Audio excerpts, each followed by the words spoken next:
Hi, Kiki. Can you hear us? She's not. Yep, I can hear you. How's this? Wonderful. We can hear you. Awesome. Sounds like you've got her all recording and on YouTube already, so we're good to go. I do have it on YouTube, so I think we're good, at least until the next meeting. Very And my good. question to you, Kiki, is did you send this link to our labor attorneys? Yep, Okay, I sure did. Both him and Angel, I believe. okay.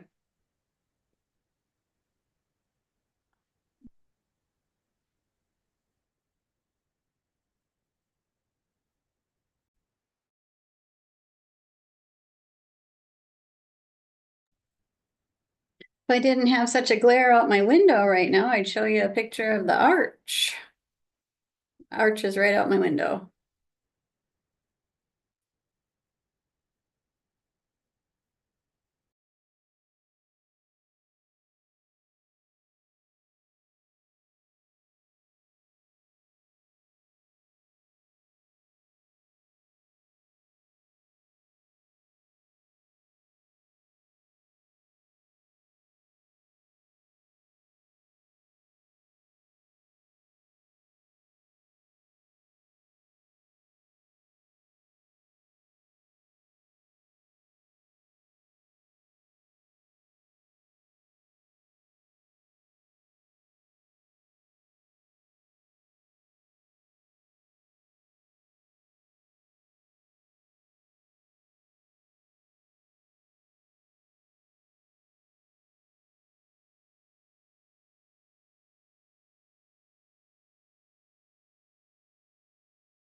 Brandon, are you able to hear us?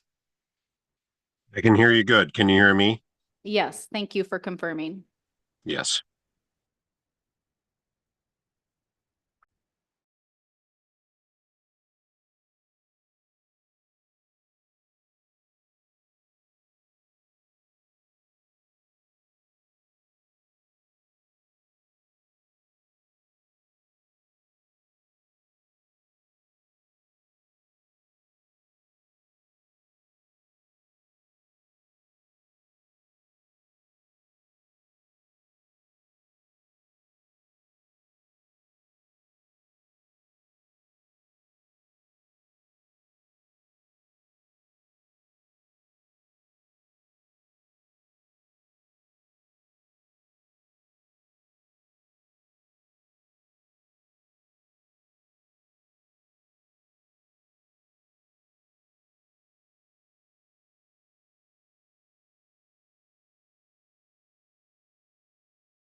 Yep, we're good to go. Guys, good to go? Okay, perfect. Well, we will officially call the City of Nisswa special council meeting on Tuesday, May 20th, 2025. It's 5:01 PM to order. And this special meeting is for interviews of the interim city administrator position.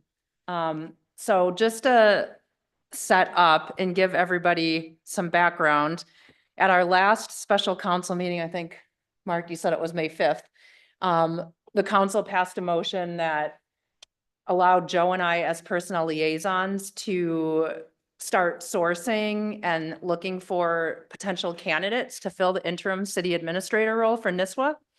And so what Joe and I did is we worked with our labor attorney, Flaherty and Hood, and we also did outreach to the League of Minnesota Cities. They have what they call like a list of seasoned professionals that are well experienced that have, run cities before and can come into interim roles like this. And then also just other folks we knew through our network. And we conducted interviews, first round interviews for that first week. We did kind of a debrief then with our labor attorney.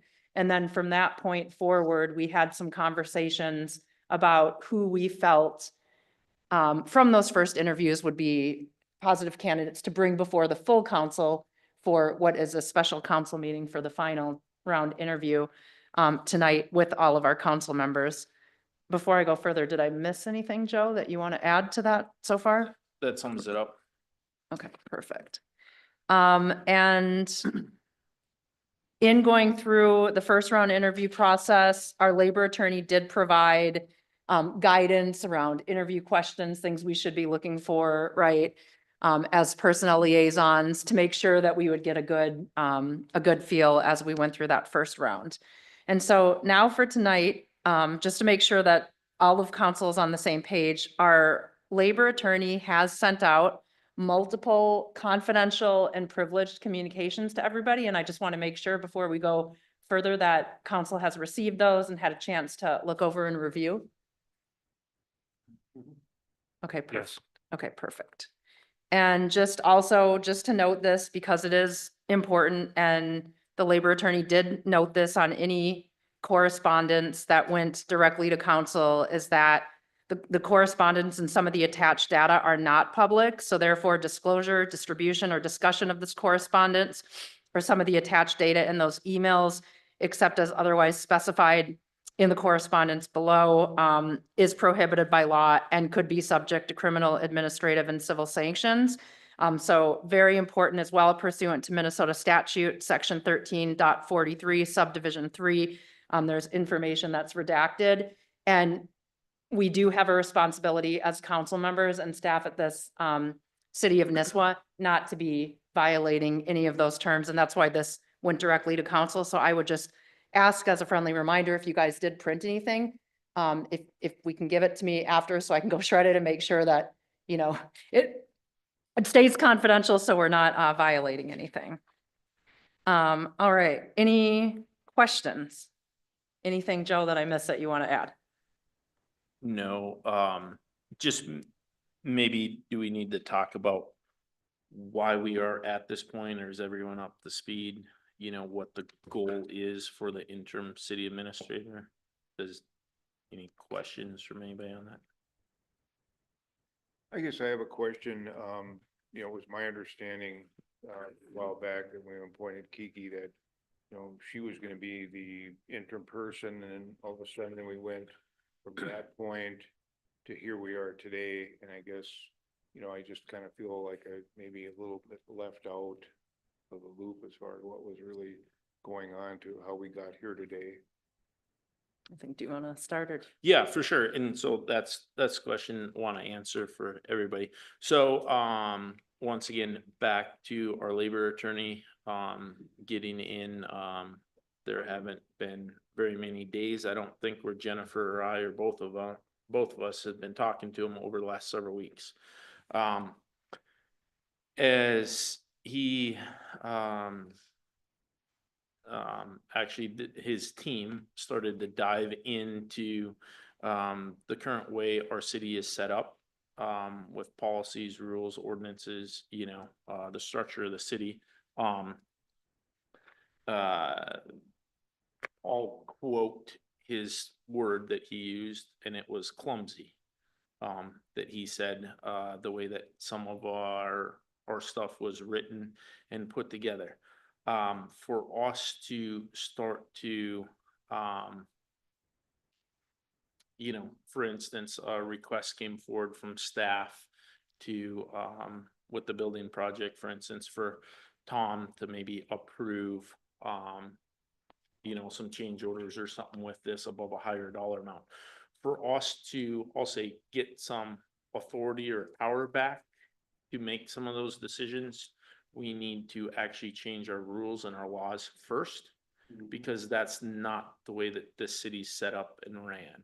And in order to do that, it's going to take a deeper dive, and a full-time job, where Kiki already has a full-time job, and this is, in a very short term, a bigger issue that needs to be looked at and dealt with on all sorts of levels. And therefore, right away, within a day or so of him looking at stuffs like, you guys need outside professional help in a lot of different areas to look at how to do this, to help streamline how the city operates, how it runs, how to, give some authority back to the council to make decisions to help staff do their job properly. And so we're looking at that, and therefore that's when it was decided, okay, we need to bring in, you know, some seasoned professionals to really help us with this because of the situation and where we're at. So does that kind of help? That's kind of the broad overview of the conversations. Yeah, and I would just add to that, Bruce, as well, that when we did make the motion as council right out of the gate to appoint Kiki, it was very specific that it was just interim duties and responsibilities because Jenny was gonna use her vacation as she was transitioning to another position. So I'm not sure that was ever intended to be a long-term approach, but per our city code and ordinances, we have to have someone being able to do some of those duties and responsibilities to remain compliant. But all those additional, like our special council meeting we had a couple weeks ago, there were no other conversations outside of what we had as a group publicly in that to get us to the point today. But there was a motion passed by council that did give Joe and I the direction as personnel liaisons to go down this path of sourcing and interviewing. And that's what we did. And I think we're very excited about the two candidates that are here today to interview because they have incredible experience. And I think it's a good chance for everyone on council to get your questions out, right? Ask those conversations and for all of us to make sure we're doing what we think is the best thing for the city. Right. And so at this point, we don't have even another option except to have somebody in this role as city administrator to do this. And then from there, start to make the changes and really to come in and help analyze the city, you know, a city our size, the way that it's set up. What is the best and most efficient way that it should be running, should be operating all the way across the board? And so we're also seeking both the labor attorney and advice from the professionals that we're going to be interviewing here tonight. Do you have any more questions or follow-up, Bruce? Just a question, you know, before this, Jenny Max was the first city administrator, and before that we had a clerk, and things at that point seemed to be going fine, and we got Jenny on as a city administrator. And I know that initially we had thought about giving Kiki a 6-month trial, trying it. Now we got to this point, and I guess there's, you know, I just didn't understand how we went from that to this tonight. To sum it up, we learned in a short time period that there is just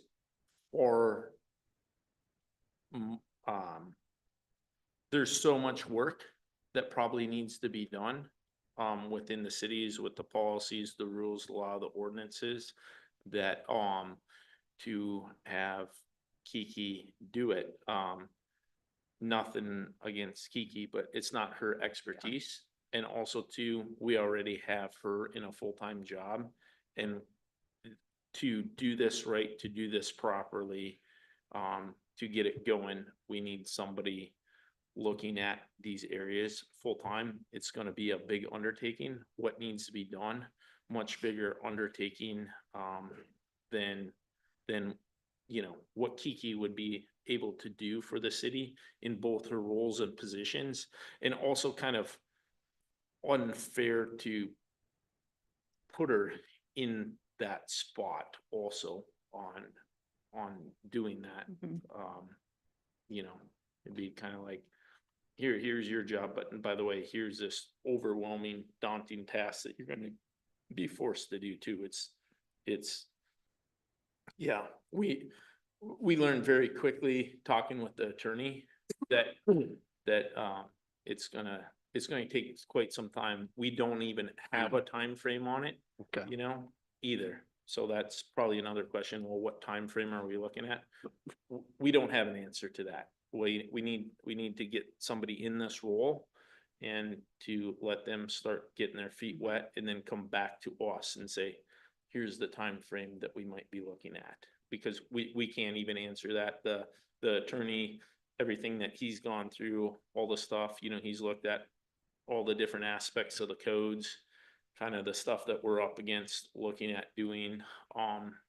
And yeah, I'll just say again, his word that he used was clumsy, Mhm. the way that we're set up. That's how he described how the city's Patchwork. currently operating.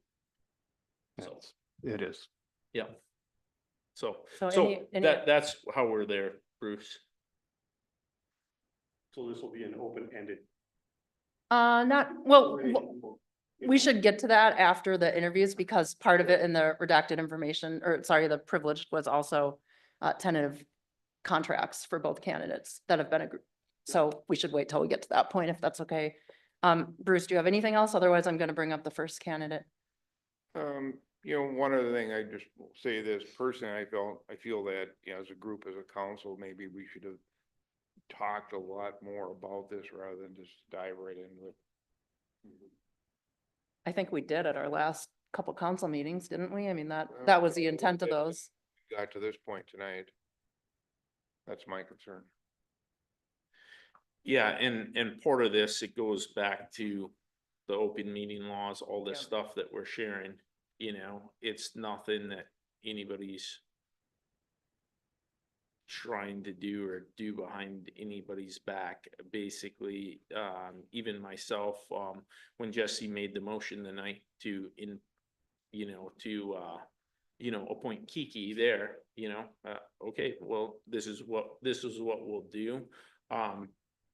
I would also say maybe Bruce, too, you could reach out to the city labor attorney directly yourself. Well- And he would do a much better job of explaining kind of the work that will need to get done, too, and have a conversation directly with him on kind of what we're up against per se. The thing spelled right out there was confidential, don't be talking to anybody about it, and I haven't, and I abide by that. Right. And I would be very cautious in speaking with anybody about this because, warnings in there, if you talk to anybody, what could and may happen, so I'm very cautious of that. And I wouldn't feel comfortable in reaching out personally to him as an individual. I would like to do it as a group. We can't do that because of open meeting laws. As you can reach out to the attorney as an individual, there's attorney-client privilege, so that's completely I understand, permissible, but- but not within Yeah, a group. and I think they would be, they're more than willing, the attorney would be more than willing to talk to Anybody. anybody here and kind of fully, spend an hour talking to them or whatever, fully bring you up to speed, because by no means is it just information for Jennifer and I to know.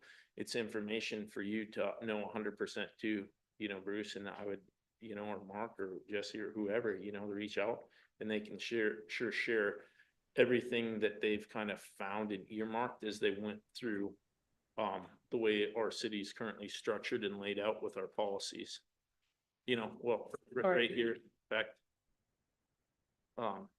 they're on via Zoom. Do you have any more questions or should we get started? Because I want to be cognizant of the time too. Great. Okay, well, let's go ahead then and call up our first candidate, Tim. And Tim, if you want to, you're welcome to come sit here and then that mic turns on.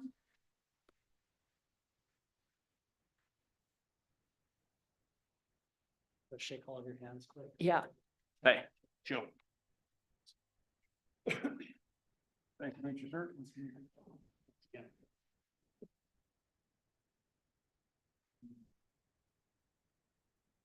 And I think you just have to push the little button when you're ready. Oh, perfect. Okay. So I think maybe Tim will have you introduce yourself, give your background, and then what I thought we could do is Joe and I have already interviewed Tim, right? So I want to give the rest of council an opportunity first to ask questions before it comes back to Joe and I. So we'll do a round robin, but why don't we start with just letting Tim share a bit about his background and experience? Yeah. Well, first of all, thank you. It's a great pleasure to be up here in wonderful Nisswa. I've been up to Brainerd, Baxter area quite a bit, but not Nisswa as much. And what a lovely, lovely little community you've got. So it's a pleasure to meet you all and to see your town. So I don't know how much time we have, so I'll try to, get to the point and as well. So I've been in the city government, city management business for, about 35 years, actually, 35 years, including internships and so forth after school.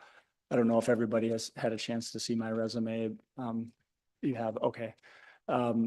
Most recently, I was with the city of Golden Valley for about 9 years as their city manager. I retired. I did an early retirement with them about a year ago. Before that, I was with the city of Anoka for about 15 years. And then prior to that, I was the city administrator for the city of Minnetrista on the west side of Lake Minnetonka.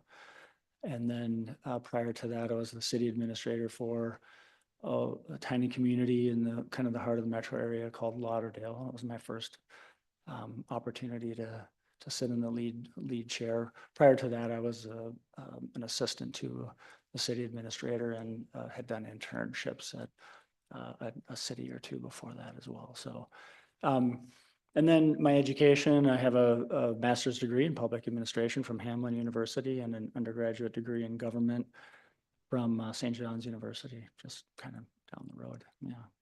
So maybe I'll stop there, Mayor, and you can ask more specific questions as we go. Yeah, Mark, do you want to start? Do you have a specific question or topic area you'd like to ask about? I'll start. Jeff. Can you tell me one more time, what is the city that you're currently with or most recently have been with? The city of Golden Valley. Golden Valley. Yeah, yeah. And that was for 9 years? About 9 years, yeah. Got it.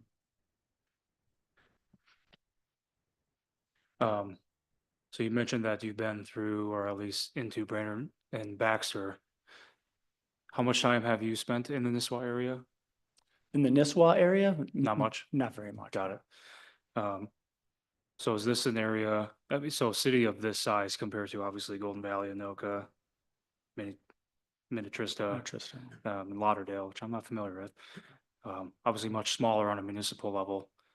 Do you feel like your experience at those larger cities and towns has given you enough well-rounded experience to come here and be able to lead our proverbial ship as a city admin? Well, I do. I think all of those cities that I've worked with in the different capacities has given me a really broad array of experience to deal with a number of complicated matters that may come up, whether it's financing, whether it's development, whether it's personnel related. Organizational structure is a big one as well. And I've had an opportunity to do reorganizations, restructurings and so forth. The smaller community that I worked for, Lauderdale, was about a community this size. Okay. And then, I was the city administrator there. And then the city of Minnetrista at the time was about 3,000 or 4,000 folks. I told the mayor earlier, I grew up in a small community just west of Buffalo, Minnesota. And I enjoyed all of my experiences I have, but I really enjoyed working for the smaller communities in particular. Tim, how much experience would you say you have in regards to the process of grants and either writing them or working with internal resources, external resources for grants, whatever the grant application may be? Mm-hmm. Well, lots of grants are and other opportunities are a significant part of what we do and how we leverage the funds that we have to do what it is we want to do. We, as cities, because that's who I've mostly worked for, if we raise taxes every time we wanted to do a project, we would be not in very good shape. And so we recognize that we've got partners out there with other funding opportunities, funding sources to be able to apply for, whether it's a grant or whether it's to work in partnership with a different level of government, whether that's a county or the state. I see you've got a DNR project, I think that, or a MnDOT project going on right now. I don't know if they're bringing funding to the table. I would imagine they're funding the project depending on what's happening there. Looks like a county road is involved, so probably there's county funding involved. And if it affects the city, then there'd be city funding as well. So I've been a part of or have directed folks to apply for all sorts of grants at all many different levels. I've also led and been a part of partnering with different organizations and levels of government to help offset costs for cities to do the things that they want to do. And let me just give you one quick example. In the city of Lauderdale, so right off of Highway 280, just north of 490 or Interstate 94, as you go north on 280 on what would be the east side of 280, mostly is where Lauderdale resides, but there's a little piece of property on the left or the west side that was owned and operated by the University of Minnesota for years. They called it their Lightning and Transient Research Center. And their scientists out there years ago would study lightning strikes. And so they would try to attract strikes and study the lightning strikes. Well, that facility became defunct and it sat there for years and wasn't revenue generating for us because it was owned by a government agency, the University of Minnesota. And being a smaller community, we're looking to grow our tax base. We ended up putting together a plan about what we wanted to see happen there. And ended up applying for various grants and received over $1 million in funding from the Metropolitan Council. I know the Metropolitan Council doesn't apply here to help clean up that property. So that property got cleaned up, was redeveloped, and is now a tax producing piece of property for that community. That's just one example. I could give numerous examples. Yeah. Appreciate that. Yeah. Another one I have for you, Tim, is in regards to the roles that you've had in the last 4 cities that you've worked with. It was city administrator in Golden Valley, it was city administrator in Anoka. Is that right? Well, city manager in Golden Valley, city manager in Would that be Anoka. comparable to city admin that we have here? It's a little bit different structure. Okay, But city administrator form in Minnetrista and in Lauderdale. got it. Yeah. So in those positions as city manager, you were more or less overseeing the staffs at those cities? That's correct. Got it. Okay. Yeah. So a question on that note is, from your experiences as you have taken those new positions within those cities and obviously have some great tenure at a lot of those positions, what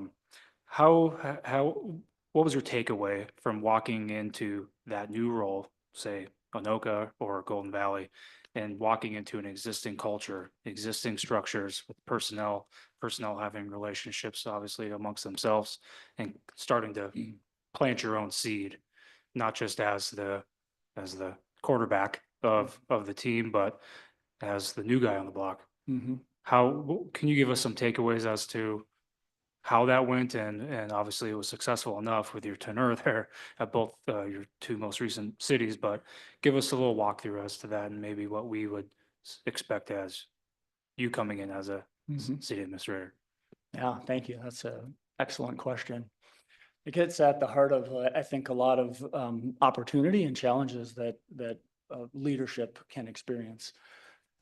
Specifically, I would say that it's not easy. And all of those cities that I had worked for had tenured and fairly long tenured staff. And when a new person comes in who leads, how do you go about making that happen, and how do you become effective in doing that? And there are multiple ways to go about that. My initial approach has always been get to know the lay of the land. What do we have? Who are the folks? What are their areas of responsibility? Do we have the right structure? I just think that's a really outstanding question, because not always. And as a matter of fact, maybe most of the time, it's not always the right structure because the structure was set up maybe years ago, right? And then over time, things change and so forth. They develop the way they develop. And maybe it doesn't always meet the current needs of the community. But anyway, come in, get to know what the arrangement is, what the structure is, who the staff are, honestly, what their pros and are, and what maybe some other weaknesses are, and are they positioned right?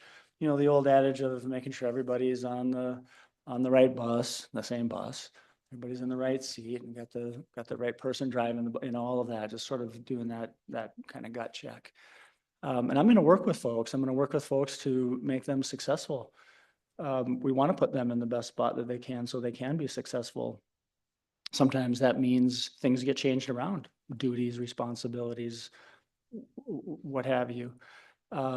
Sometimes that means additional training is required or needed, and that's okay too. And in a perfect world, we would have highly efficient employees all working together with everybody on the team, moving everybody in the direction that we're supposed to go, that direction being that direction that you all give. That would be the ideal scenario. Getting there is, I think, a big part of what this position does. That's where I would start, and that would always be my hope. That's not always easy to go about, maybe having those conversations with folks that, hey, you're super good at this area over here. We want you to keep doing, but we need you to do some training. You know, that doesn't always maybe feel the best, but it's okay. That's okay. Sometimes restructuring, maybe moving responsibilities around, and if some of your job duties are getting moved away from you, sometimes that doesn't always feel so good. So we want to make sure we go about all of that the right way to make sure that people still know they're a valuable part of the team. We're just trying to make sure that everything is lined up the best way possible. If that doesn't work, there are multiple other options that I can keep going here. And they become less and less great. They just become more and more hard, and they can include performance improvement plans, you know, where you sit down and talk with somebody and truly try to let them know what it is we need them to do and how we need them to do it, and give them every opportunity to succeed. Make sure we're communicating that clearly. If that doesn't work, there can be discipline, you know, whether it's verbal reprimands, written reprimands, suspensions, demotions, up to and including termination. That's just the reality of any Absolutely. organization. So all of those things are in play. They have to be in play. Correct. Good answer. Appreciate that. Yeah. Last one on that note is when you talk about change, how would you say, or even rating yourself, how would you say the change that was implemented by your new positions within those respective cities was adhered to by the legacy teams of those cities?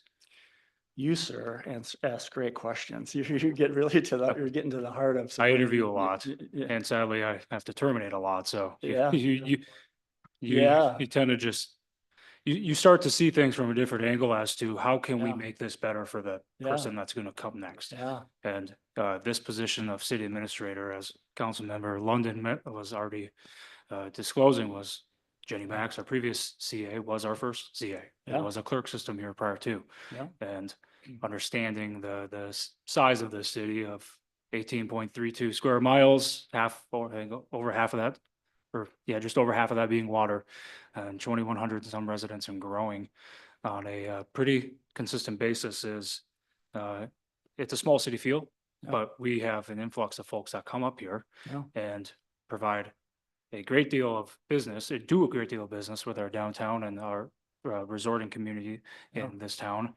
Crow Wing County full-time population is 66,000 and some change. Don't hold me to that. It's Mhm. around there. Mhm. But in summer months, the last data I saw, it increases to north of 300,000. Yeah.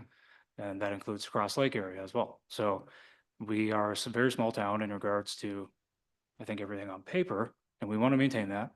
Want to maintain that culture and feel, but we also need to be very cognizant of what we have in front of us, the task at hand in regards to the swell that we, so to speak, feel in the warm summer months. So having the city administrator position within the city filled by somebody that's competent as a strong, as I mentioned, quarterback, understanding the tasks that we have at hand within the city, legacy problems of infrastructure that we're trying to upgrade, or new land acquisitions that we've recently made, and figuring out how the heck are we going to develop this and go about it, while also working with the legacy staff and providing modern solutions is something that I think is pretty keenly on the top of our minds, just based on the change that we've had. We're a relatively fresher council after this past election cycle, but I would say some of us have been working together now for a few years.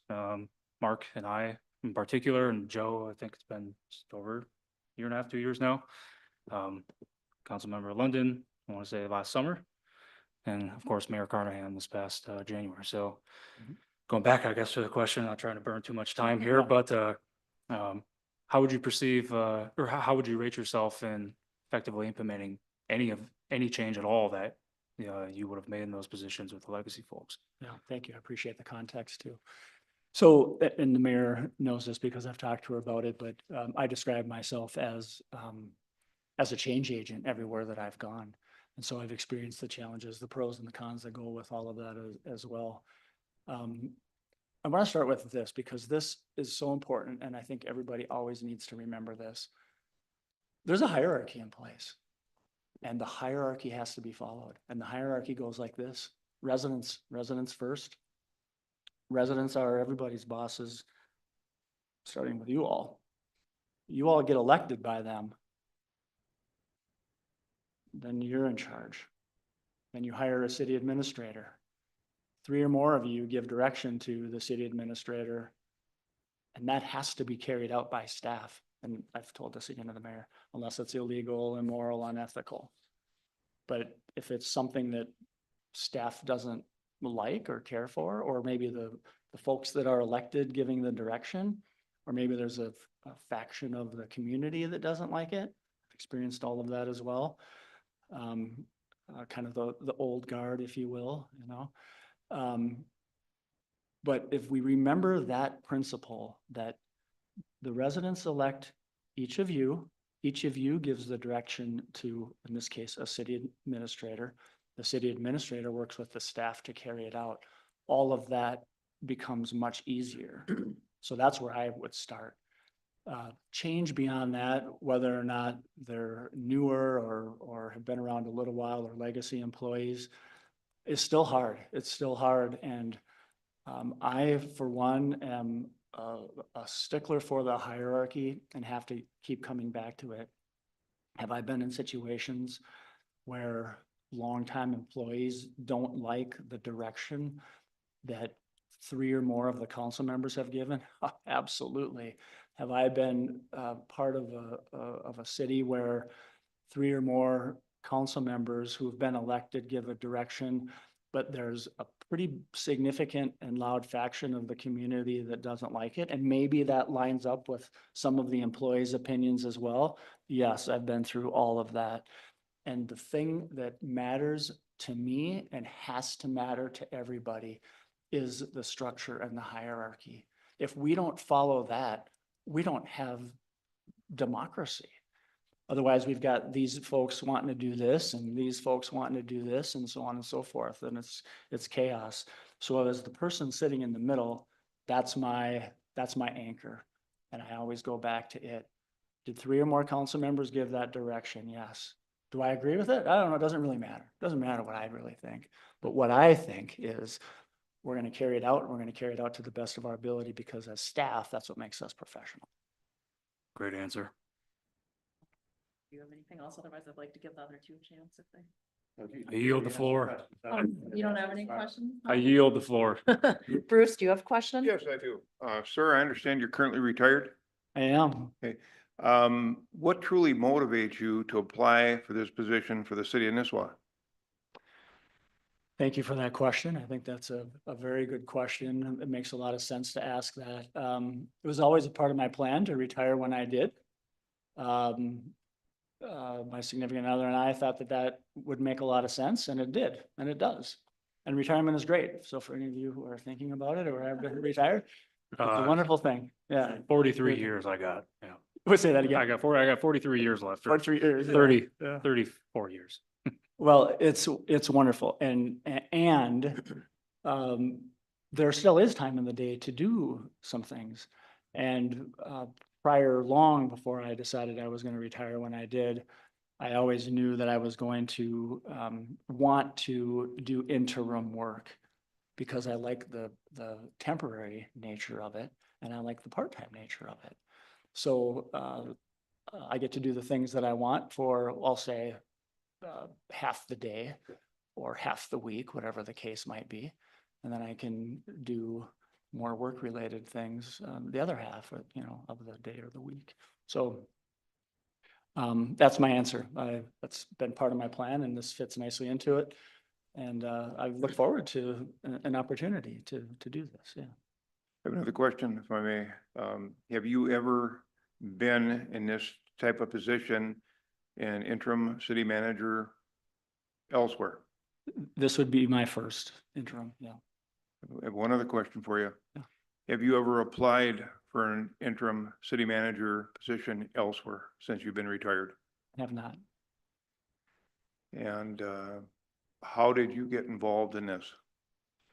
Well, Mayor Carnahan sure knows how, but what retired city managers do who have an interest in being interim city administrators, city managers, is we get our name on the list. And the list is kept at the League of Minnesota Cities and through the Minnesota City Managers Association, I believe. And so my name is on the list, and it's been on the list for maybe a month, so not very long, because I just decided recently to begin this venture. You said your name's been on the list for approximately a month, Right. and no one else has contacted you for any interim positions? There have not been other interim positions out there, no. I have no further questions. Mark, do you have anything, did you say, or no? Okay. Joe, do you have any that, Well, I just, maybe a little input, or maybe, I spoke to you on the phone a couple times, but kind of switching topics, so to speak. One of my questions, or something that we spent some time talking about, is what, as we look at a city, you know, and one that maybe needs some tweaking in different areas, set up structure, also to, you know, we brought up, you know, that the city has some land that they've purchased, want to develop it, you know. Also, you know, working with planning and zoning ordinances, touched in on some stuff. When we had spoke, you kind of shared with some of your expertise in those areas in helping a city to get set up successfully to accomplish a job, a project like this, you know, related to maybe like TIF districts, or different ways to fund stuff, different situations that you've seen that you shared some of your experiences with me. Maybe you could share with everybody on kind of your experience to maybe be able to help guide the structure of the city, so that we have a better setup as we move forward with some of these things that we're currently up against. Yeah, thank you. So it's a development question, right? How do we deal with the development? Well, in the metro area, we're required to have what's called a comprehensive plan, and I don't know how familiar you are with comprehensive plans, maybe some. You're not required here to have that. However, there's no reason why we can't have something like it. It's basically a strategic plan, right? And those are documents that cities should have in place. And it outlines, the reason the city has to have it is because the Metropolitan Council wants it for sewer purposes, to plan where they're gonna bring sewer to. So they can do it in an orderly and cost-effective fashion. There are subregions out around the rest of the state that probably have the same reason to need to have a plan around development, so they know what your sewer and water needs are going to be, and how are we going to provide that sewer and water needs. Minnetrista is a really great example of that, where we're taking down, not we, but we had a plan, comprehensive plan, that talked about areas that were in our development area, and then others that weren't, but those areas that are in the development area, developers were very aware of. And we would make that known through our plan, that plan put together through using planning and zoning staff, input from the community, obviously the council, planning and zoning commission, all of those inputs to create the plan to begin with. So things are done in an orderly way. In Minnetrista, where there were a lot of fields, frankly, a lot of cornfields. Those are much easier to develop. They're much easier to plan for. Typically what happens is the development pays its own way. Development pays for making sure that the water infrastructure, the sewer infrastructure, the street and road infrastructure is all taken care of as part of that development, if it's a residential development in particular. And when I was in the city of Minnetrista, and this was back now in the the early 2000s. I think we built out about, and I say we, I mean, it wasn't us, it was developers, but staff and everybody worked together. There were about 12 to 1800 units, residential units built in that community in a pretty short period of time. And we ended up having to plan appropriately for water towers, the street and road infrastructure, water main, how's the water main gonna get there, and so forth. So we put all of that planning together. So that's more what I would call just raw development. We also had that in the city of Anoka. They had about a 40-acre piece of property that had been what they called the nature preserve. It was beautiful, beautiful piece of property in the northern part of the city, but it's surrounded by City of Ramsey on the west, City of Andover on the north and the east. And then of course, Anoka on the south. And the community had struggled for a long time what to do with that property, which was the hardest decision. Once that decision was made, the development was pretty straightforward. But it was along a river. It was part of it was being farmed as a field. The city had a lease with a farmer who planted corn or whatever it might have been. The rest, or a big portion of it, was wooded.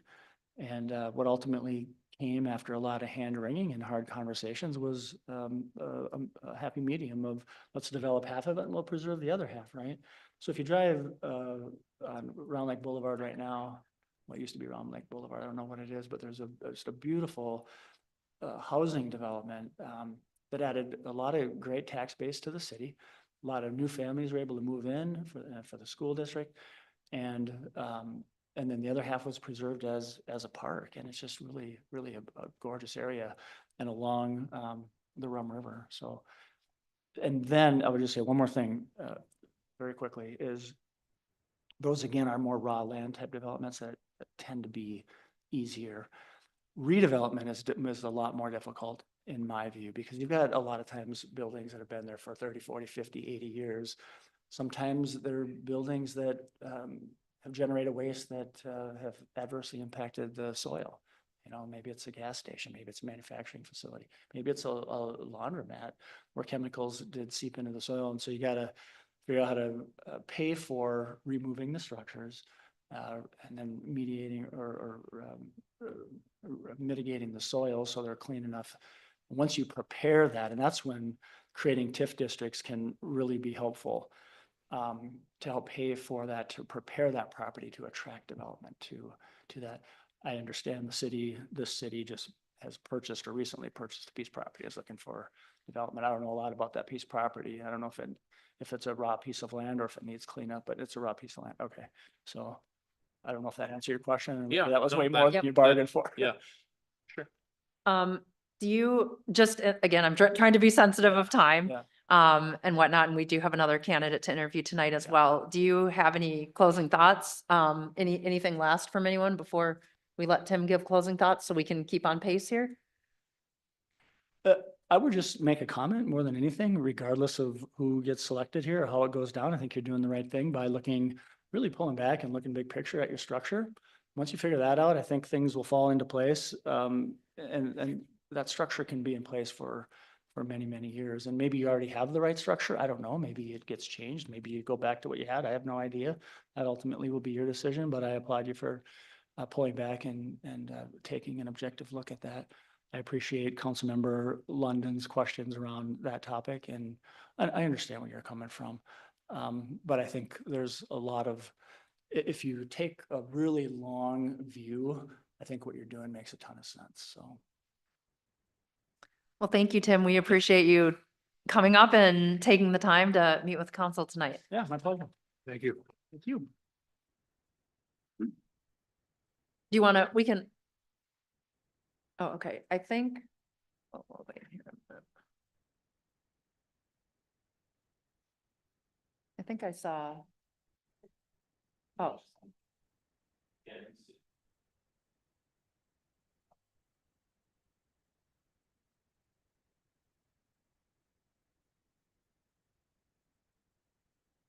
I think he's coming. Okay. We'll take a 1 minute little, allow everyone to go to the restroom here.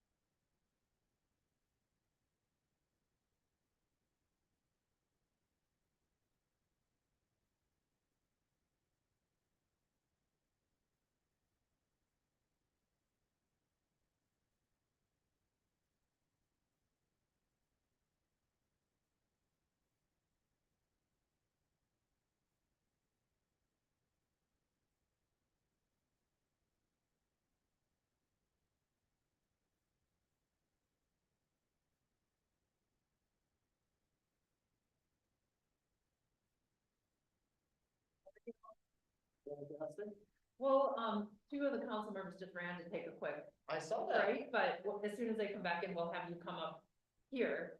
And sit at the desk.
Are they far enough along with the roof now it doesn't leak when it rains? Well, right, well, I just think. Right, yeah, well, I'd say that's progress. Then the wall fit with them. Not sure exactly, but. Because once the windows come out, then they'll be checking, seeing what's going on. Yeah, I have a better idea what happened.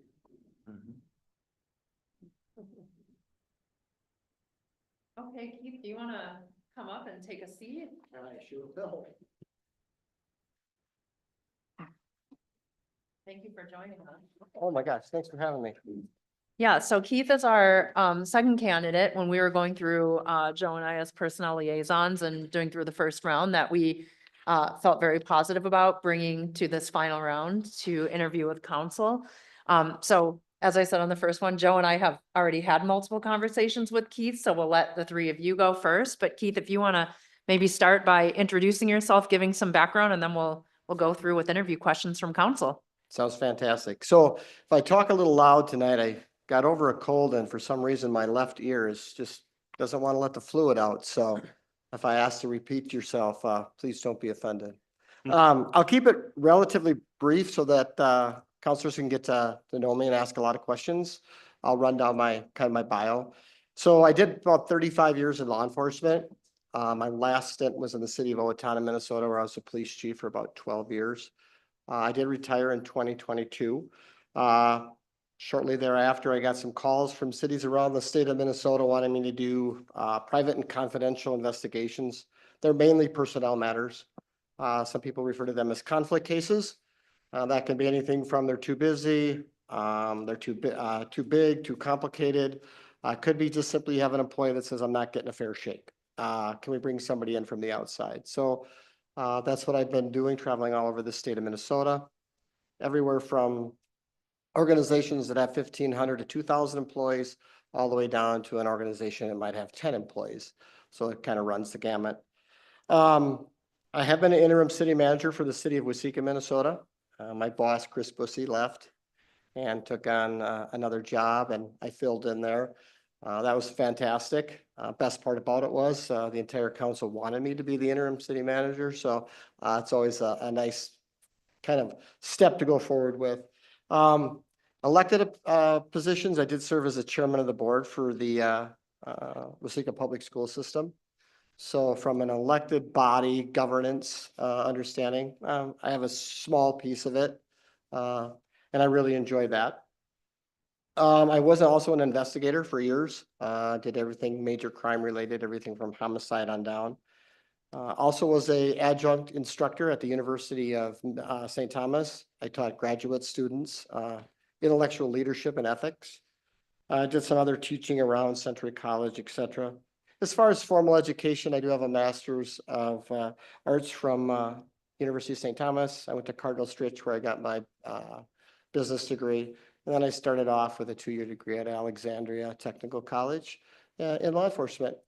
Not just public sector. My wife and I ran a cattle ranch for years. Got all kinds of stories for you on that one, but getting our fingers dirty and having a good time carrying on kind of the family farm stuff. My family owns a trucking company, so as soon as I could get my CDL, Pops wanted to put me in a truck. So matter of fact, just within the last year and a half, I even had to jump back in a little bit to help out a little bit. So kind of have a lot of experiences from 12 years old all the way up to this young, spry age that I am today. Other than that, I enjoy working in public service. I think it's extremely rewarding. I know sometimes we look around the country and we think it's not. You know what? We are here for the people. And I always liken it to a 401k, you know, nobody likes to dump a bunch of money into a bucket. And then when they go to cash in on it, they got nothing there. They got no reward. So that's kind of how I've approached life and government, that people pay us their taxes all the time. No, we can't do every individual thing for every individual citizen, but at the end of the day, they need to feel like their investment pays off. So that's kind of how I've always approached governance. And with that, I will be happy to take any questions. Do you want to start this time? You want Jesse to start again? You're up, Jesse.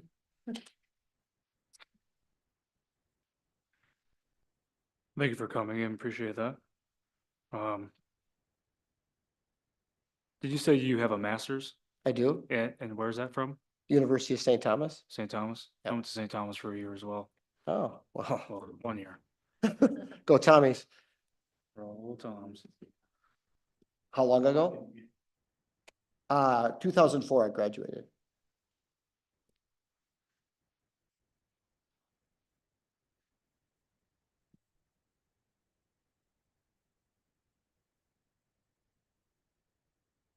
A similar question I asked a previous candidate that was in here was in regards to their experience at previous cities when they're taking over as the city administrator or the city manager and walking into existing cultures and trying to be able to work with those existing cultures.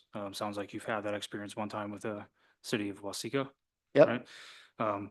Give us a little rundown as to how your experience was with that and being able to work with the city staff at Waseca and being able to work through and get yourself implemented as the quarterback of that team, so to speak. Well, one of the benefits was obviously I was already there at the city of Waseca, so I've established a lot of relationships with a lot of the department head level. As far as a culture, I'm very participatory in nature. I think it's really important to have buy-in from all staff and ownership. You know, you do kind of have to understand, you know, the custom of the organization. And that's usually when you have a really good, strong city council, that's usually set by the city council through their strategic plan, what their vision is, what their mission is, what their goals are, what their objectives are. And they're usually derived from the community. You know, at the local level, you don't see city council members coming in and, you know, going against their ward and just coming up with ideas that their community members don't want to pay for, support, and that they actually encourage their representative to do. So I think it's really important that that team that you're building within the city understands that that's where their objectives and goals are derived from. And then you have to have a team that wants to approach that with success in mind, to meet those goals, meet those objectives, and meet them as a team. And I'll give a simple example. In law enforcement, it's always pretty easy to go into budget meetings. It's really easy to get things that you want, right? Because who doesn't want public safety? I don't just mean that flippantly. I mean, people want their community to be safe. But you know what? Sometimes when the Parks Department or the Streets Department, we only have, money is a finite amount of money. So sometimes you have to forego something on your capital improvement or on a program or service that you want to do in lieu of something else that might be at this particular moment better for the community to go forward. And I think that when you have entire director level department heads looking at it from that approach, I think it really helps build a cohesive management team that's really supportive of what that goals and objectives are that the council sets. Appreciate that. Kind of to follow up on that, so how long was your role as interim city manager, city of Waseca? Only 3 months. 3 months. Yep. Okay. And if I could just expound a little bit on that, that's what it was supposed to be from the beginning. Yep. I don't want to be braggadocious, but at the end, I mean, they did want me to stay on full time. However, I really enjoyed law enforcement. So that was never kind of the set of parameters that were set to begin with. It was, let's keep this city running well. And then I also was very instrumental in the hiring process of the next city manager, Miss Crystal Prentice, that came in and filled in. So. Okay. So the interim position that we have here at the moment, are you interested in seeing the interim title? If we were to select you, would you have interest in seeing the interim position become full-time and permanent? Or are you looking to maintain the interim and fill a role while we say we have a role here until? Well, I think it's always important to never say no. That's a good answer. I think that what's being presented and to me as a candidate is the expectation that I come in and the interim role. I look at the organization as a whole, and I report back to the council on even a consultant basis of what's working really well, where there's areas of improvement, where there's barriers. I know that you have, labor contract negotiations going on right now. So from that perspective, to look at the organization to make sure that when the interim passes it on, the organization is in a much better place than it was before. Now, if that would turn into something where we have a super good relationship and the council would say, hey, do you want to stay on longer? Like I said, I would never close the door on that, especially if I'm having a really good time, then I would definitely consider it. Well, this is leisure country, or at least it's proclaimed to be. Is today your first time in Nisswa?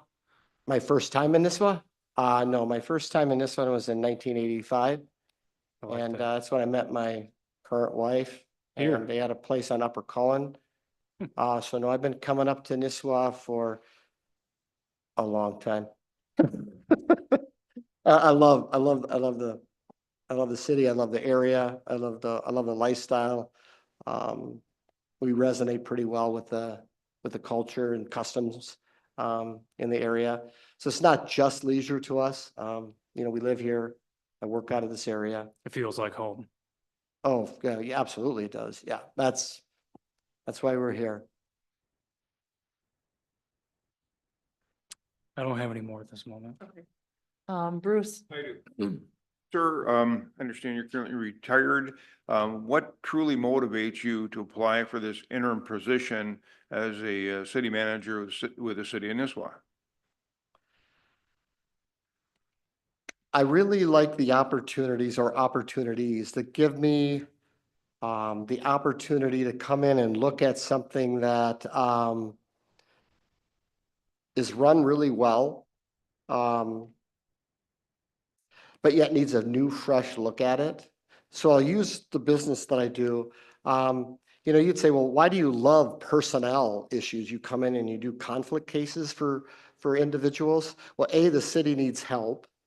And I worked with municipal government for 35 years. I do believe I can make a difference. I can make the organization better than it was before.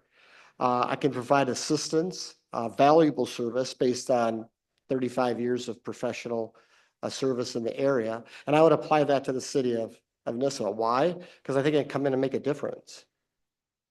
I can work with the council. I've worked with councils. I've worked with school boards. I can definitely keep the ship going in the direction that you currently have it in. I'd like to think I can make it go in even a better direction. I like working with staff. Staff is the lifeblood of operations. They get things done and they know how to get things done. And with the right leadership and guidance, I think as a team, we can all be better. And when I say that, I don't think it's always just me making them better. I think the staff can also make me better. And administrator role. I think the council and the community can make the city administrator a better person and a better operator. So any chance I get a chance to come in and make something better, learn and grow in a positive way, it just keeps me really motivated, sir. So that's where I get my motivation from. Another question, you had an interim position with the city of Waseca, Yes. 3 months? Yep. And since then, or other than that, have you had any other interim positions such as a city manager, any of that stuff, any other cities? No, sir. Have No. you applied or been interviewed for those similar positions at other cities? No, sir. No. Thank you. I have no further questions. Okay. Mark, do you have nothing? You're quiet tonight, Mark. As I had mentioned, Joe and I have already talked to you multiple times. Joe, I don't know if you have anything that you want to readdress or bring back up here before we move forward with additional discussions. No, I mean, maybe just one, if you want to touch on other stuff, you know, your experience in these other towns, you briefly mentioned on it, you know, working together, you know, this area of the city, forego something to help this other area out. You know, we talked about that, you know, and we talked about some of the current challenges that we have in the city in regards to, you know, infrastructure, you know, some of the projects that we're currently working on as a city and staff and stuff. Maybe can you share an experience or two where you've seen your skills help another city or something where you've been involved in with doing a project like that back and forth? You know, just kind of give everybody an idea on, you know, a project or something you've been involved with. Well, I'll just use the most recent project before I left, and you wouldn't think that this is something that a police chief would do, but I've also run a construction company in my life, so we're remodeling City Hall, putting on a multi-million-dollar addition. So I worked with planning and zoning, I worked with the park and rec director, the council as an entire body, city administrator and the assistant city administrator. We sat on panels for years, actually, to come to this comprehensive review of what we wanted to have as a project, and what we wanted that outcome to be. And it was complicated because we're on the National Historic Register. But I think it's just an example of, you know, you'd think that you'd have building and grounds working on that committee as opposed to as a police chief. And I think it's a testament to the value that they had in me as a senior director. I also remodeled the construction project in the police department. I always find this a really interesting project. I came in there, my predecessor wanted to build a $15 million new facility. We took police forfeiture funds. We used our building crew. We had a construction building crew right on site. And we remodeled the entire police department for about $250,000. Most of it came from non-taxpayer dollars. So as far as projects go, I think that's two pretty good projects, one that shows fiduciary responsibility, and then one where they're reaching out in a project that you typically wouldn't be part of. As far as projects in general, when I was chairman of the school board, we were in statutory operating debt levels. We were running a referendum. I mean, that's a really big community-wide project that you're really trying to, you know, operate, get community buy-in, teachers buy-in, at that level. As far as projects, I mean, I was president of Rotary, I was president of Minnesota State Juvenile Officers Association, president of the Don Eustace Scholarship Committee. Within nonprofits, you run a lot of projects, to create money, but also to give back to the communities. So I've always kind of felt that whether it's CIP or projects, I've always kind of had an interest in it, and I've been pretty successful in it. And it's a wide range of projects. It's not just a CIP for a street project or road construction, which is also very important. But typically, communities are made up of a lot of partnerships. And you're going to be running a lot of different interactions and having a lot of different relationships if you want to be successful. I hope that answered your question. Very good. Does anyone else have any more? Go ahead, Bruce. Sir, one other quick question there. Going back to Wasika, you were there for 3 months and then that ended. And again, why didn't it last longer than the 3 months? Because I didn't want it to. I was asked to fill in as the interim city manager, which I graciously accepted. I was also their police chief and director of public safety in charge of emergency management. I was supposed to be a 3-month term, and in that 3-month term, I was continue operations and in addition, do a city manager search with the city council and find essentially my replacement. As I mentioned before, they did offer me the job to continue permanently, but it wasn't my chosen profession. My chosen profession at the time was to finish out my career in law enforcement as a police chief, which from there I ended up going to the city of Owatonna, finishing that up. I was there for about 12 years. That's why I retired in 2022.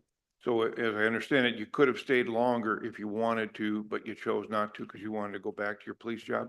That's correct, sir. Yes, absolutely. They did offer me the job. They really wanted me to stay. Matter of fact, I was just at a retirement party for the police chief that retired there, and Mark Christensen, a city council member, said, "Hey, you remember when we wanted you to stay here?" I said, "Absolutely, sir." And I really, it's really a nice gesture. It just wasn't my chosen profession. And for a lot of reasons, which you all understand, there's a PERA component. There's a job chosen profession. There's a happiness in your workplace. I had all that. I mean, I really liked doing what I was doing, and I wanted to finish out my career, sir. Thank you. I have no further questions. Last call. Keith, do you have any closing remarks that you'd like to make for council? All I just want to say is just thank you for having me in here tonight. My goal is to make an organization better. And I do think better together is done through partnerships. And whether that's the community, the city council, that's your healthcare system, your nonprofits, your school district, your city staff. I think you need a cohesive community that works together in unison to make it a really happy place to live, enjoy recreation and work. I'm pleased to be here. And if I can be here for a short term and make things a little bit better for you, I would do that. Like I say, my job is to make your lives a little bit easier and the staff's jobs a little bit easier. So I appreciate you having me here. Thank you for taking the time. We really appreciate it. You're Thank you. welcome. Is Brandon our attorney on the phone? Yes. Good night. You too. Thank you so much. Mayor, can you hear me? Oh, yeah, we can hear you. We just can't see you, but that's okay. Oh, now we can see There. you. Good. I just wanted to pause real quick now that we've done the 2 interviews, so we should go to open discussion about the candidates, but I want to make sure that we're not, again, sharing an information we shouldn't be, so I just thought I should do a quick pause and a gut check with you first. Okay. Yeah, just to opine on that note, I'm sorry, Mayor, what exactly do you want from me? Oh, I just wanted to make sure before we get into discussion about the candidates that we're not unintentionally or inadvertently, sharing or talking about things that we shouldn't be. So that's the gut check I wanted to do with you before we go to open discussion as council. Yeah, so full circle, I mean, what is fair game is their educational background and their experience. So Mayor, I'm tuned in. You all got to talk about what you need to talk about to determine who's the best candidate. So I think, Mayor, you sort of do treat it like you would even in the private sector discussions you would have. And if I've got concerns or issues, I'll jump in. So I don't know, Mayor, is that clear enough? I mean, I think you all got to have some meaningful discussion here. It is. Is that good for everybody? Okay, perfect. Thanks, Brandon.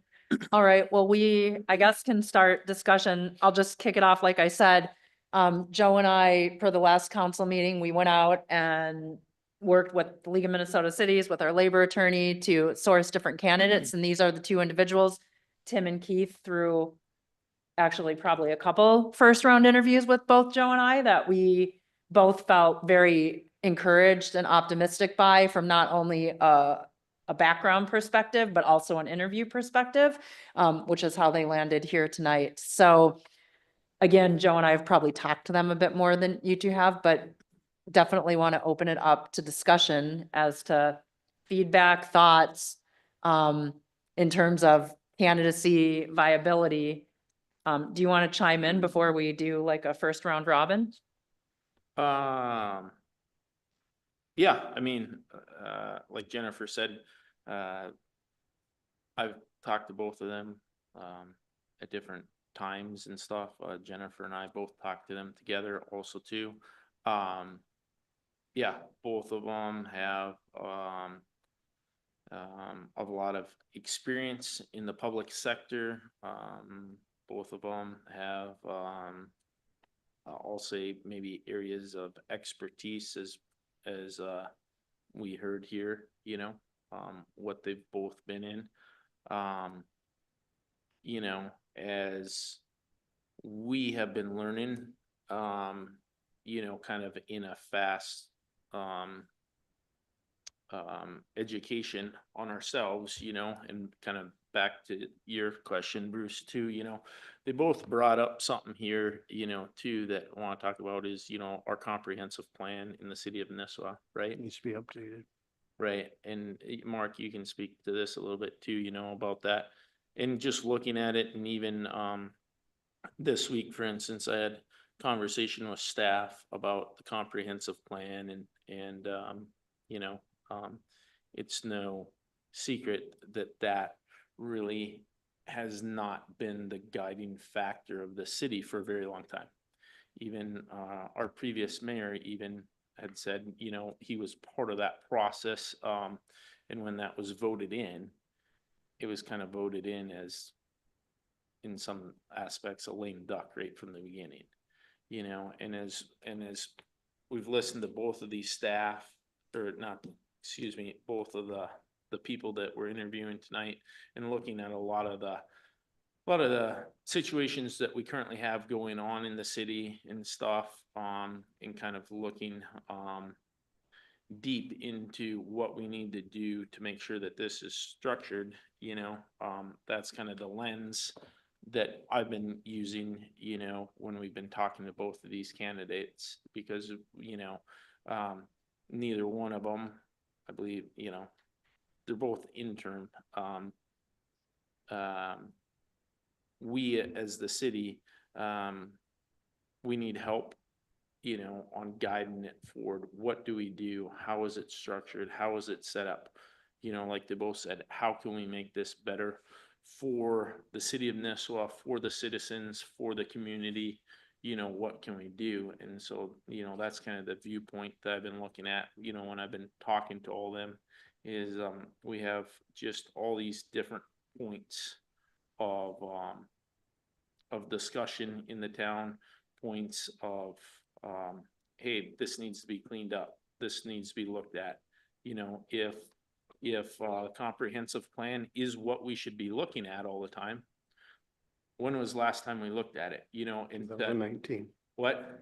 Last time it was looked at was 2019. We were gonna bring that up, but Right. it's always good. So I just bring that up in going, okay, here you go. We have two individuals that both brought that up in their talk tonight, and kind of going, hey, we need somebody that truly understands the importance as we move forward, you know, how to kind of get the city back on track, and also compliant and working well together, and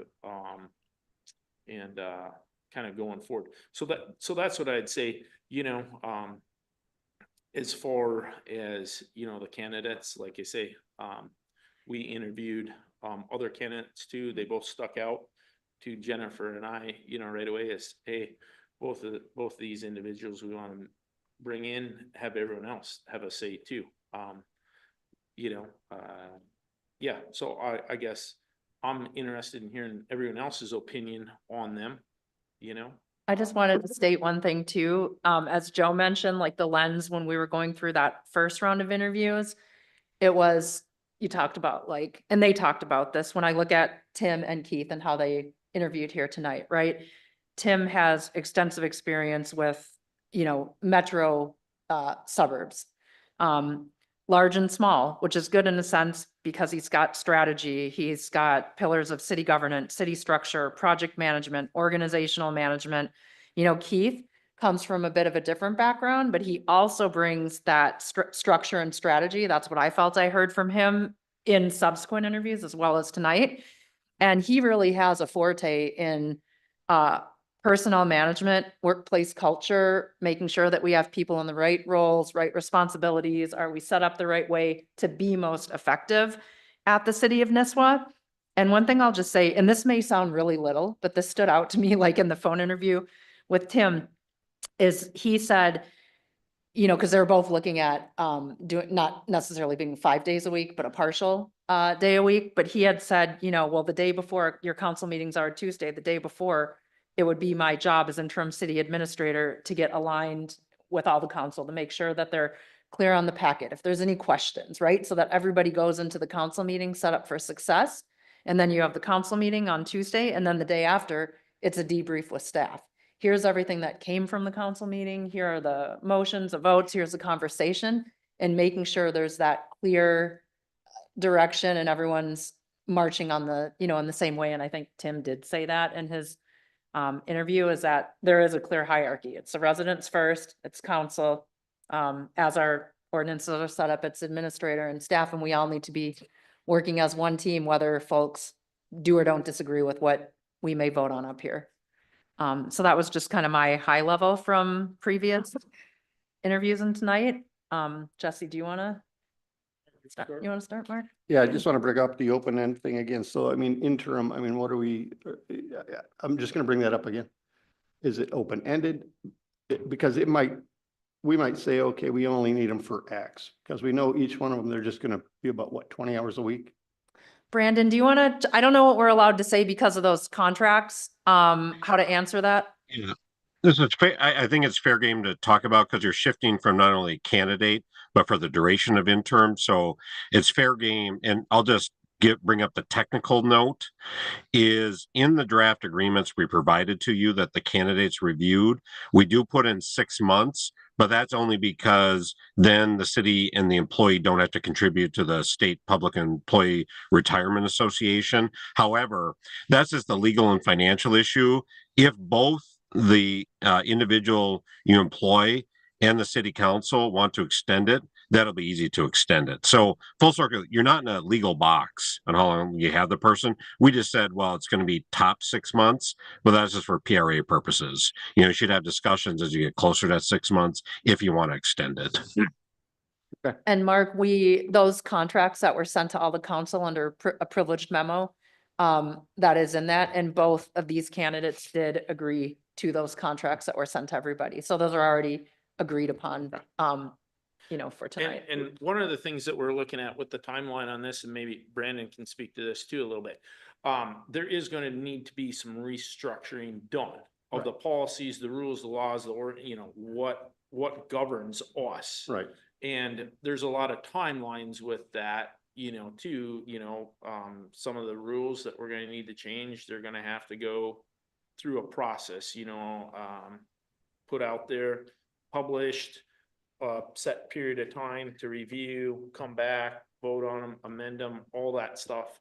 And to even get that step, some of those can be 30, 60 days, Right. Even. And so as we start to work through this to tweak, redefine, whatever word we want to use in that is going to have a time frame to it. But like I brought up too, as we do it,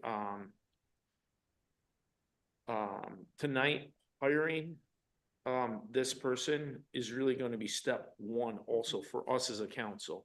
Back to your point, Bruce, it's going to require us to get together. And one of the things when we're interviewing both of them, they both set up, well, what is the direction the council all wants to go? What is the plan? They use the term for it. Forgive me, I'm drawing a blank right now. But they said the council's leading this town. when you guys are meeting together as a council to put out your objectives for a year, we want to sit down, we want to hear all that.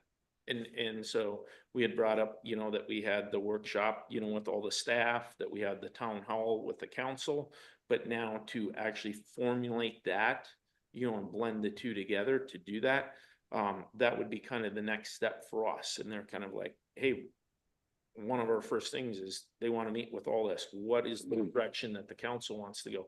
So tonight, in picking one of these candidates, it's really still step number one, and us as a council are going to have to be very involved with all this process as we go forward. Just because it is going to be a new and different way also for us as a council, with helping them guide on, this is what we're looking for from us that maybe has not existed in the same manner or structure here in Nisswa before. Just kind of give some reference on that. But I don't know, Jesse, do you have thoughts or? Sorry, did you have anything No, additional? I've just been, you know, thinking of everything that has to be done, 6 months. I mean. Well, it's not necessarily a hard stop at Right, 6 right, months, right, right? right. But that's kind of where we're at today. And my assumption is the end goal is to figure out, do we need to continue with the city administrator or not? No, nobody. No one that's- knows. That's so far down the road Yeah, right it's now. way down the road. Yeah, that we don't even know, you know, and then also too, you know, what is our goal? What Right. is the goal of the 5 people up here?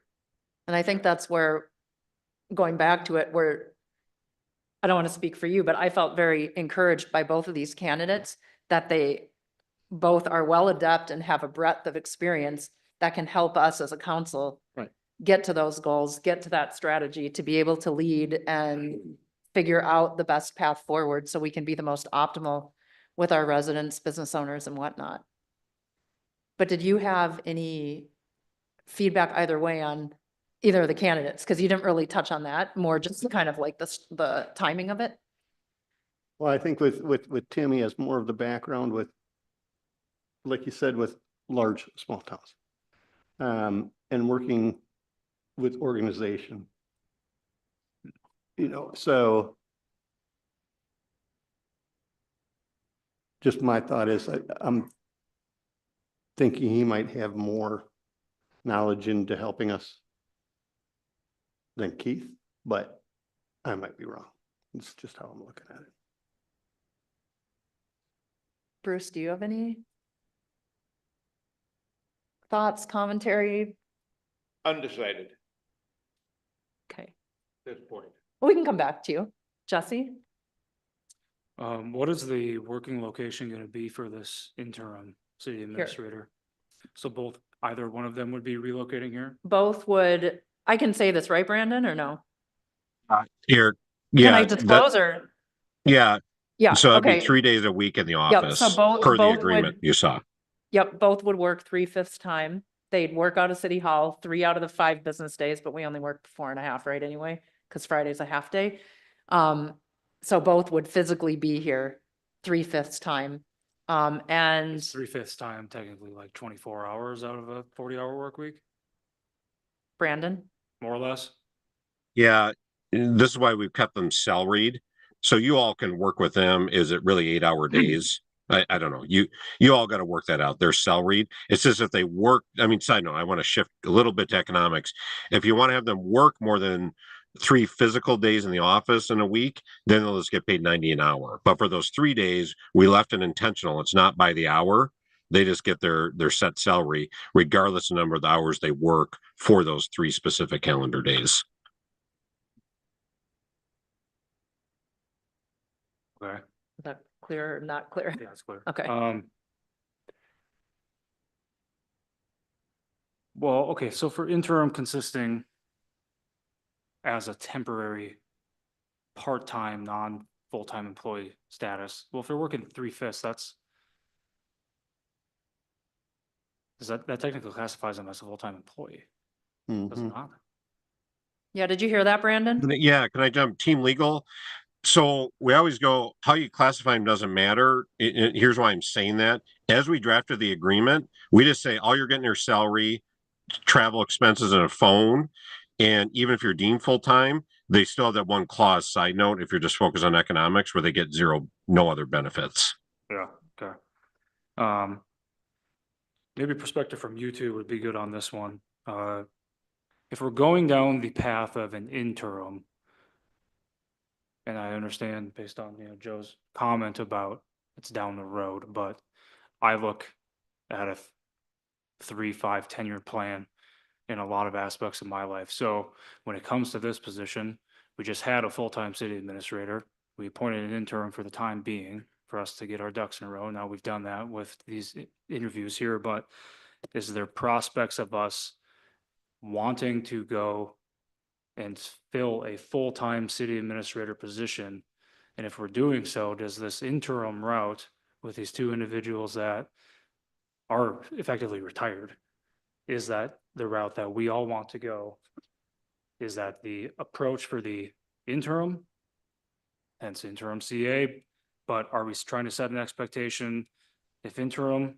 Otherwise, what are we doing if we're not planning for a full-time city administrator? But I think that's part of this process, right? And it's not to say we're not planning for a full-time city administrator. That's the point of this interim, is we need someone, I think, this is my opinion, with the expertise in governance to set us up for success, to come in and analyze the organization, right? The projects, the programs, how we're doing business, how we're operating as a council, staff structure, staff responsibilities, like to really someone that's got that ability to come in and spend time here, right? The 6 months or whatever it is, maybe it's longer, maybe it's 9. And to say, hey,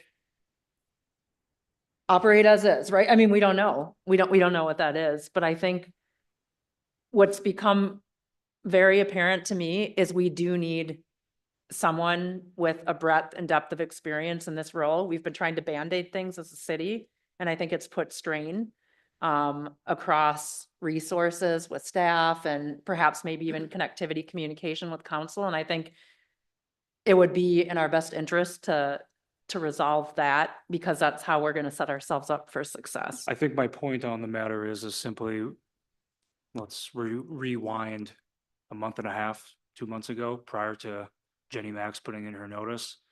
We were on that trajectory of a full-time city administrator, quarterbacking everything that we have going on within the city, the staff itself, and as well as getting direction from us. I think it would be wise for us to be very cognizant of what we're doing now being a step for the future. So if this is to be perceived as a Band-Aid solution for us to recalibrate some things within the city to individual or collective liking up here as a council, I do see value in us understanding what is that next step. And understanding that next step before we jump into having a interim city administrator for the duration of 6 months that's been proposed. We do have a lot going on within the city. I think I would probably for sure say you two, and I'm sure you guys as well. We're picking up as much as we can in the interim, working with the staff to keep these various projects moving forward. And there's been a lot of engagement and involvement. And this city of Nisswa has very unique situation at hand with a handful of projects in particular, but of course with the demands that we already have. So if there's any intent of us not making the city administrator position a full-time permanent position long-term, I think we should discuss that now. I see exactly the way Jesse's coming from. I agree with him 100%. And I see this interim position as a Band-Aid.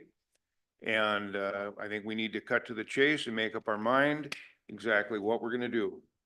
And this interim thing right now, I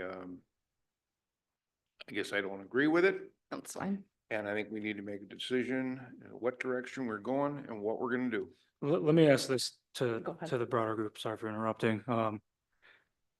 Has there been discussions with, say, Tim, for example, of ever being full-time versus just the interim discussion? No, we had, because that's not how the direction came to us from the last No, special and- council and- meeting. So but I think this is where we need to pause and understand, and maybe Brandon will have to jump in here too. I agree with everything that everybody's being said, but, where we're at is we're not here to make one big decision. We're here to start making hundreds of small decisions to get to the big decision. So tonight is to make a small decision. I will go back to our last council meeting when staff asked to just say, hey, we would like to be able to have authorization to spend more money, for this roof and stuff right now. You know, for Tom to, hey, if there's a change order over X amount of dollars authorization, we still have all the legal steps in place. And at that night, we don't have the ability to do that right now. So we need to come in here first and evaluate the way the city's working and set up right now, because it doesn't, the way that it currently is set up, it doesn't allow in many cases for our staff and our department heads to be as successful as they can be in their jobs and in their roles. Point blank. And we need somebody to look at that with experience to help evaluate it, to help adjust some of that, that has that experience, has that knowledge, has worked in another place where you've both heard them say, this works better. We talked a little bit more in the weeds with them on it, and they're like, yeah, we would probably agree to change this right away. We haven't been, you know, certain situations like what I'm saying with the spending thing, to do that. And so that's really the goal with this, is to look at what we are doing. Now, to have a city administrator, yeah, the title city administrator, what we've also learned is that role, those duties, those responsibilities aren't defined by just one organizational chart, one structure. So if it's a city administrator, city manager, how that works, you know, Brandon has shared many different structures within the city that a city could be set up. I don't think Jennifer or I are in a disagreement that, you know, somebody is going to need to be in charge and lead, but what is the best way to do it? What is that title? What is that role going to be?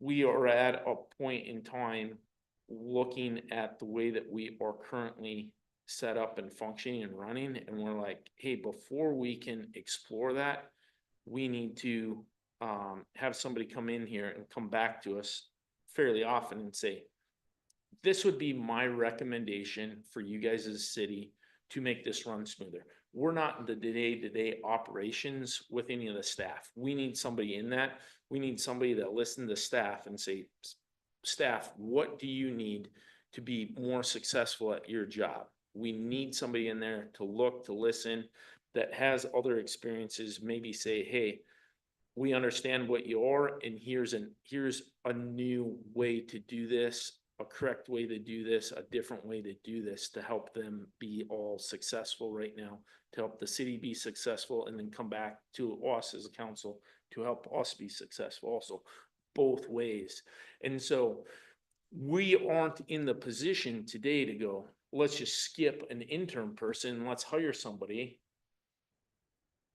Because I fully believe we would not hire somebody with the same roles, the same job descriptions, the same responsibilities, and the same authority that Jenny had.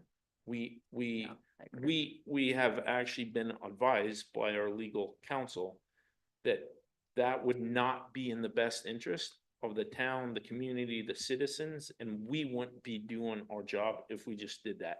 Once again, this is an opportunity for us to say we can do better, just like these candidates. us as a council, I feel that we can do better, and by doing better, it's taken what seems like a big step, but it's actually the first small step in a series of big steps to then make that decision a few months down the road. Hey, this is what we want. We want a city administrator, we want a city clerk, we want a city manager, we want a X. We don't know that. Let's get input from them. Let's get, or from one of these candidates, also getting input from our staff. You know, we need them to talk to staff, interview staff. What is the best for the staff? What's the best for the town? That will be their role to decipher that and then get back to us. And so also sitting here tonight and just saying, let's make a decision to move ahead. I don't think that's the right move. I understand that we don't want to prolong stuff, but I want to do what's right for the town, what's right for the staff, to hear them out and have somebody that's, you know, they both said, you know, they don't have a horse in the race. They just want to come in and do what's best for our town.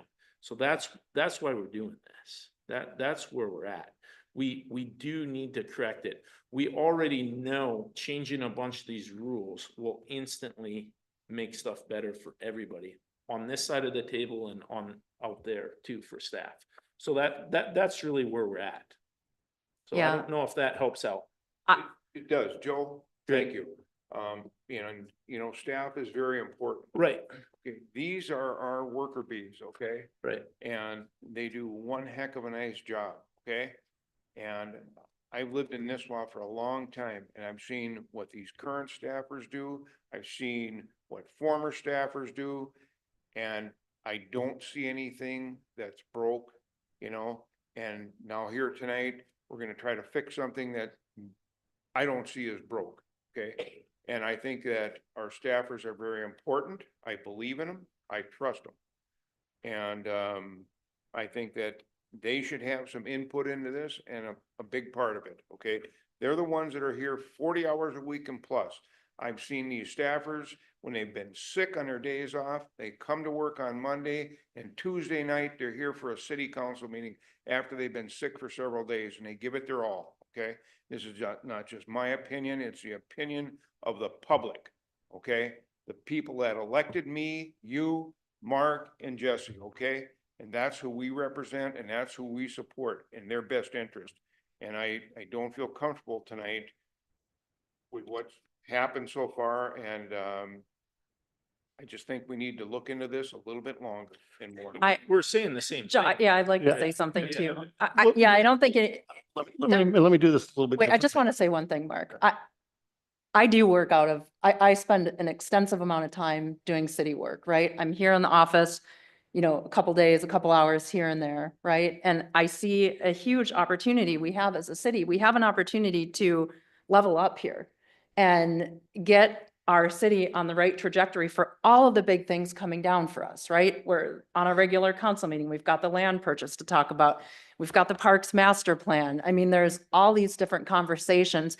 You can't fly a plane without a pilot, right? Or a part-time pilot. You need to have someone there based on our city ordinances to help shepherd, govern, lead, and help get the right structure in. And that's the whole reason we went down this path, because these are two independent individuals. They don't have a stake in the game, right? They're just here to try to help the city succeed, to help the council succeed. I hear your lens about staff input, but we were elected as well. So it's our input also to share our perspectives. And we have had staff input when different things happen with Jenny stepping away and taking a new position. There was an all staff meeting with every department head, and we let them very openly and honestly share their candid feedback. And that was shared out with all of council. So we're not dismissing anyone. We're not discounting anyone's abilities or capabilities or their commitment to the city. What we're simply saying is, in a structure like this, where we are responsible for millions of dollars of people's money, right, that they earned and have to pay to the city to run operations, I think we have an accountability to the folks to make sure that we have the right operation, organization, and structure in place. And that's not to say a city administrator isn't a permanent thing, but I personally strongly feel this interim model that's set up right now, it's not serving the city well. And just because things have run a certain way for so many years, doesn't mean that was always the best path. And doesn't mean, you know, and that is not dismissing anybody that works at Nisswa or any of their capabilities. It just means that if we have an opportunity where we can go to a place to help our city take it to the next level, why would we completely discount that and dismiss that?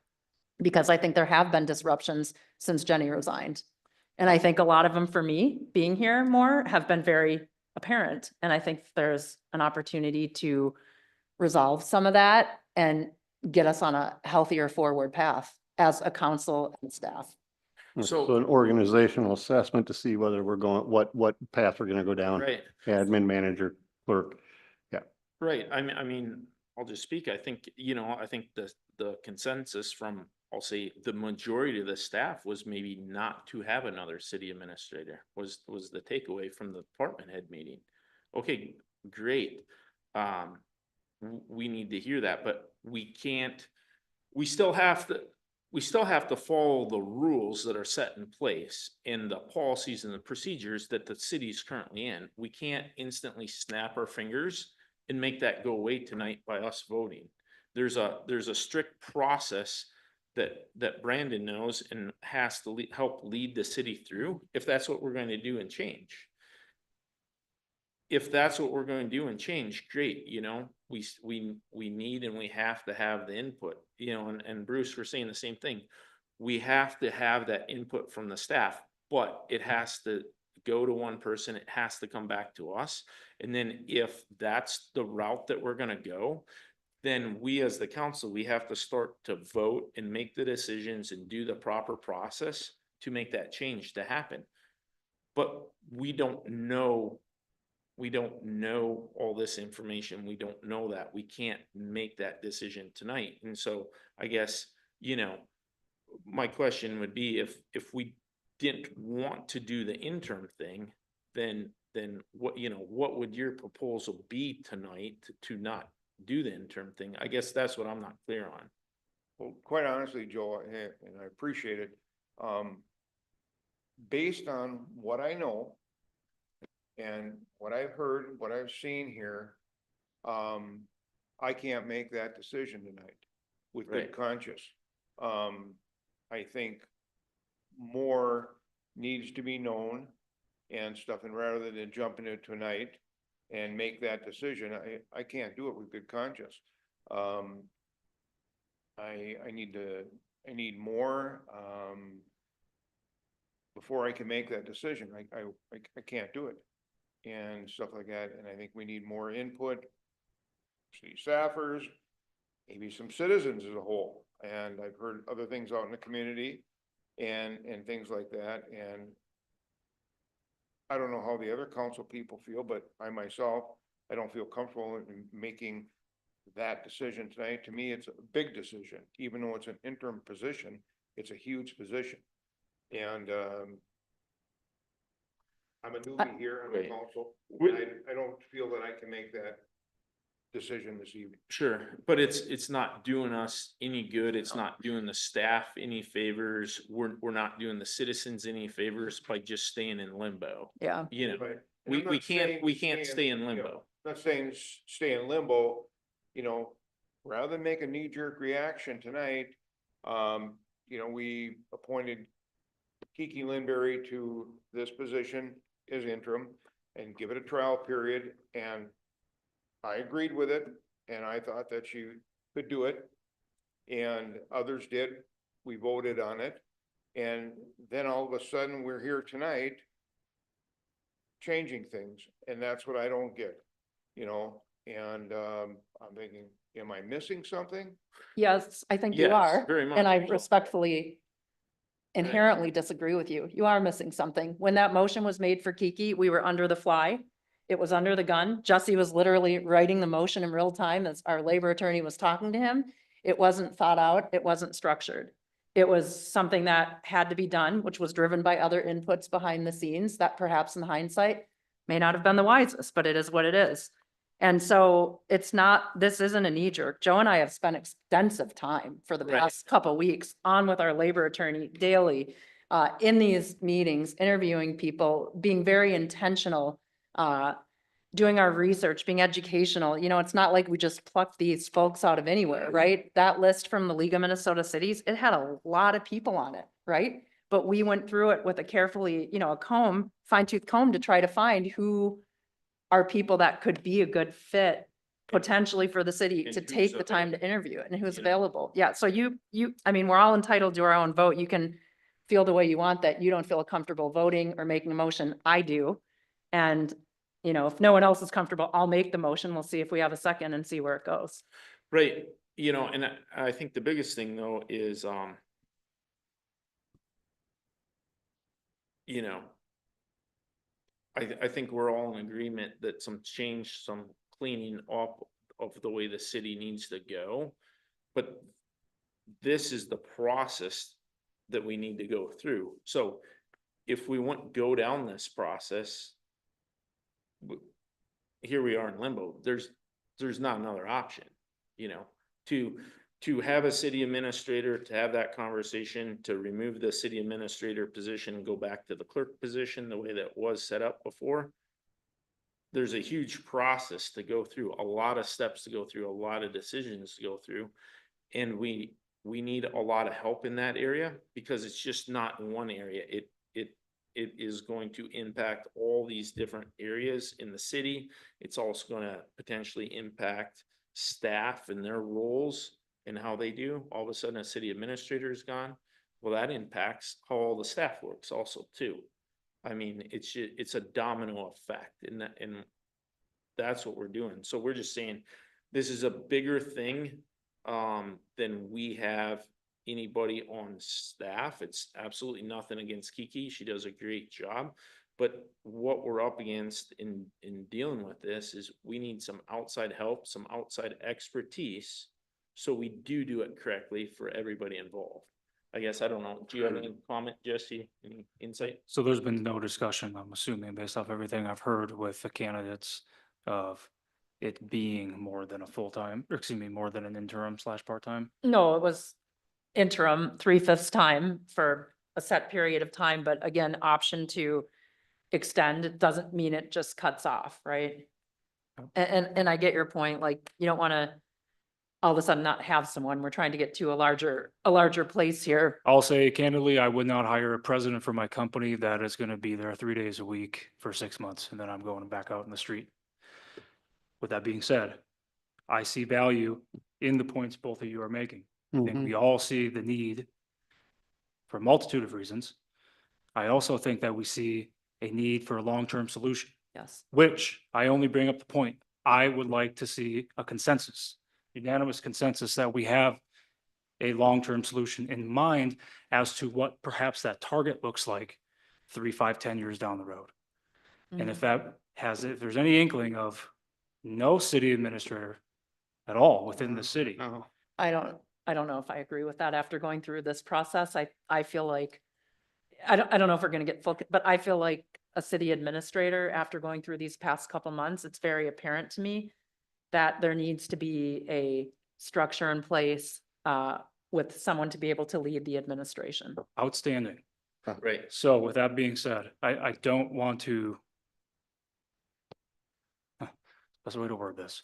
I would feel more comfortable with the understanding that we are all on the same page, that that is the solution long-term that we would like to see the city be before I give my personal yay or nay to either one of these two candidates. Now, I'll refer to the city attorney. Does that need to be a council motion, or can we talk amongst friends here and get that consensus? Brand, Yeah, just to clarify, are you asking what you need consensus on? Can you clarify what specific action? I would feel comfortable in my personal position taking the next steps on either one of these two candidates as an interim city administrator if I knew that the rest of this council has intentions to maintain the city administrator position at the city of Nisswa. City With a term to it, I administrator. understand, but beyond, say, the 6-month window. That's, so I think, you know, without all of you having all the conversations that Jennifer and I have had with Brandon without having the phone interviews that we've had with these candidates and stuff. There is no preconceived notion on my part on should the city of Nisswa have an administrator, shouldn't it? It should be a clerk system. It shouldn't be this. What I have learned and what Brandon's helped educate myself on is that decision's so far down the road because we don't know the best way a city our size should even operate. We don't know what it means. We haven't had, we don't know what all the individual staff feedback is, what all their wants are, what all their decisions are. We need to gather all that. There's been, as far as I know, maybe one meeting with department heads.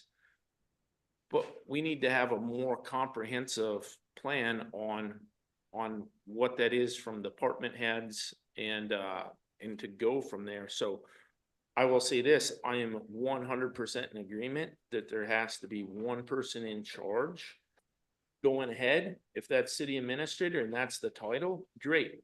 What I'm saying is the title's a little irrelevant. What I will. Title's relevant to me as. Right. Right. What I'm in agreement of is there has to be one person in charge and the structure governs that. There has to be one person in charge, whether what the exact title name is, it's kind of irrelevant. City administrator, city manager, clerk, whatever that title is to be determined. But one person does have to be driving the bus.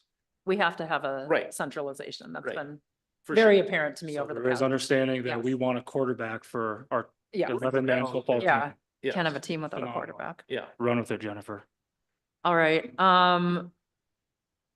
Brandon, I just want to make sure we're doing this right. So I move that, the city council appoint Tim Cruikshank as city administrator. The employment agreement between the city of Nisswa and Tim be approved and the mayor and city clerk execute the agreement.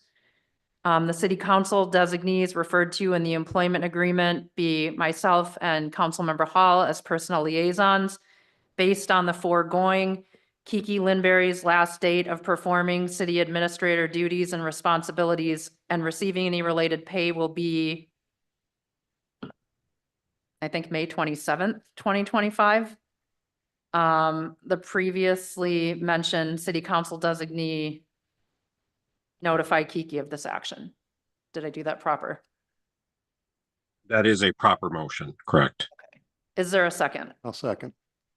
Is there any additional discussion? All those in favor signify by saying aye. Aye. Aye. Aye. Opposed? Hey. Okay, motion carries. I think. Are there any additional business items related, Brandon? Anything else we need to cover? No, you've covered what needs to be done. First day for Tim would be technically when again next May 27th. week from today? Yes. Is that right? All right. Okay, if that is it, do we have a motion to adjourn? So moved. All those in favor signify by saying aye. Okay, Aye. special meeting is adjourned. Thank you. We'll take a break so everyone can run to the restroom. Thank you. Kiki, I'm gonna close you down and we'll start the next meeting. What's that? I know you have different opinions about it.